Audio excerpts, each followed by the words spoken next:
Мэдээллийн нэг цонх хөтөлбөр цаг үе тодруулга болонгаар үргэлжилж байна. За тэгэхээр улсын хэмжээнд 6 сарын 23-наас 26-ны хооронд бол эсэлтийн ерөнхий шалгалт болж өндөрлсөн. За тэгэхээр Орхон аймгийн хэмжээнд бол 1188 сурагч бол эсэлтийн ерөнхий шалгалтанд оролцсон байгаа. За тэгэхээр эдгээр хүүхдүүдээс маань 800 авсан хэдэн хүүхэд вэ? Мөн яг ямар хичээлээр эсэлтийн ерөнхий шалгалтанд оролцсон байгаа. За энэ жилийн эсэлтийн ерөнхий шалгалтыг бол бас бэлтгэл ажлыг хангаж амжилттай зохион байгуулж дууслаа. За нийтдээ 1188 хүүхэд бол эсэлтийн ерөнхий шалгалтыг өгсөн. Эндээс 168 хүүхэд нь бол өмнөх оны төгсөгч нар байсан. За хичээл 11 хүүхэд бол нийтдээ хамгийн өндөр оноо 801 авсан гэж байна. За орос хэлний хичээлээр 8 хүүхэд, англи хэлний хичээлээр 1 хүүхэд, монгол хэлний хичээлээр 1 хүүхэд, математикийн хичээлээр 1 хүүхэд байгаа. За ер нь одоо цаашдаа бол бид нар ямар үзүүлэлтийг олчилж одоо бас амжилттай байна гэж үзэх вэ гэхээр зэрэг тухайн яг тэр хичээлээр өгж байгаа хүүхдүүдийн хэдэн хувь нь яг одоо яг ихтэй сургуульд орох болцол хангаж гинүү гэдэг энэ шаардлагыг бол чухалчилж авч үзэж байгаа. Тэр нь бол энэ жил бол ингээд 410 оноос дээш хүүхэд оноо авах юм бол тухайн тэр хичээлээрээ ихтэй сургуульд орох боломж олцоотой байна гэж ингэж харж байгаа. Тэгэхээр математикийн хичээл дээр гэхэд бол одоо 850 гаруй хүүхэд орсон байхад энэний 85% нь одоо 410-аас дээш оноо өгсөн байгаа. Тэгэхээр зэрэг цаашдаа бол одоо энэ 102 хүүхэд одоо доош 410-аас доош байна гэсэн үг шүү дээ.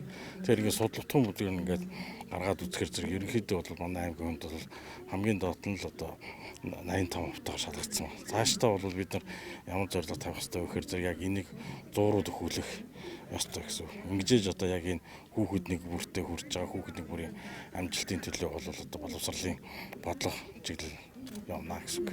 Тэгэхээр сурагчид маань бол цахимаар 2 жил бас хичээлээ үзэж байгаа эсэлтийн ерөнхий шалгалтаа өгж байгаа. Сурагчдын маань төвшин ер нь өнгөрсөн жилүүдтэй харьцуулахад ямар байна вэ? Ер нь бол яг жилийн төгсөгчд бол өөрсдийн онцлог байдаг л да. Мэдээж одоо яг өмнөх оны хүүхдүүд бол 1 жил танхимаар байсан тий.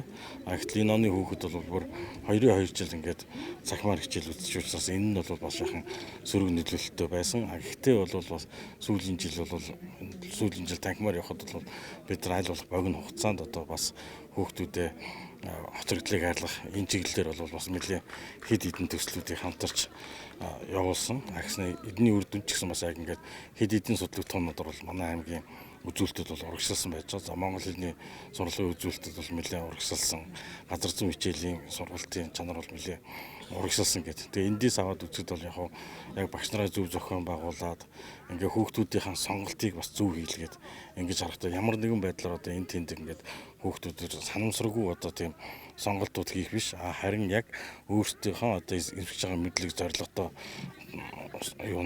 тулгуурласан өөрсдийнхөө авьяас чадвар сонирхол төрөө суурилсан ийм одоо сонголтуудыг хийх юм бол тэр одоо хичээлийн судлагдтууны хараа цаашаа амжилттай суралцаж мэргэжлээ сонгох боломжтой болж байгаа гэдэг. Энэ зүйл дөрөл одоо хүүхдийнхээ онцгоор суйрлуулж байгаа. Эсэлтийн ерөнхий шалгалтаараа манай аймаг улсдаа ер нь хэдэж агссан бэ? За яг зүгээр янз янзын юунууд бол гарч байна. Яг албан ёсоор бол боловсролын үнэлгээний төвөөс бол мэдээнүүд бол гараагүй байгаа. Албан ёсоор бол одоо ингээ нөгөө төрийн бус байгууллагууд өөрсдийнхөө үнэлгээнүүдийг өгж байна. Тэгээ эндээс бол ингээд зарим үзүүлэлтэн дээр нь бол 8 байраар агсан, зарим үзүүлэлтэн дээр нь 10 үзүүлэлтээр агсан гэсэн үзүүлэлт явж байна. Эсэлтийн ерөнхий шалгалтанда босоо оноонд тэнцээгүй хүүхдүүд байгаа юу? Хэд байгаа вэ? Тэнд бас өнгөрсөн жилүүдээс бас хүүхдүүд бас оролцсон тийм ээ? Тий. Яг энэ үзүүлэлтүүд нь өөрөө бас хичээлээр байгаа. Зарим хичээлдэр бол одоо 100% байх жишээтэй байгаа шүү дээ. Тэгэхээр зэрэг хамгийн ихтэй л одоо математик хичээл дээр л 85% таа байгаа гэсэн үг байхгүй. Тэгээ хүүхдүүд мөн нөгөө 4 хичээл өгсөн байлаа гэдэг чинь 1 хичээл нэгсэн байгаа. 3 хичээл дээрээ бос оноогод авсан баг тэр сонгосон дээрээ шууд сонголтоо хийгээд явчих боломж олцоотой байгаа гэсэн үг. Тэгэхээр яг сурагчдын маань хувьд бол өнөөдрөөс эхлэн одоо нөгөө сургуулаа сонгож эхэлж байна тий.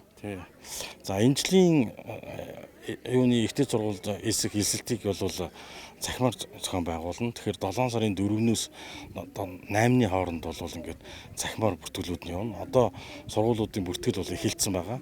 Ингээд хүүхдүүд өөрсдөө сонгосон сургуулиудыг цахимаар бүртгүүлсэн байж байгаа. Тэгээ эсэлтийн ерөнхий шалгалтын оноонд нь хүүхдүүд дээр ингээд хүрээд ирж байгаа. Тэгээд та одоо манай сургуулийн ийм ангиудыг одоо сонгох боломжтой байна гэсэн ийм байдлаар яаж байгаа. Тэгээ хүүхэд энэ дээр сонголтоосоо хараад юу яачих оноогоо баталгаажуулж явчихж байгаа. За сая өнгөрсөн хугацаанд бас хэд хэдэн сургуулиудын ур чадварын шалгалтууд бол авагдсан байж байгаа. Тэгээд сургуулиуд бол өөрсдөө бие дагаад эсэлттэй зохион байгуулж байгаа. Одоо 7 сарын 4-өөс 8-ны хооронд манай хүүхдүүд эсэлттэй өөрсдөө зохион байгуулна. Мэдээлэл өгсөнд баярлалаа. Цаг үе тодруулга болон мэдээллийн нэг цаг хөтөлбөрөөр үргэлжлэнэ.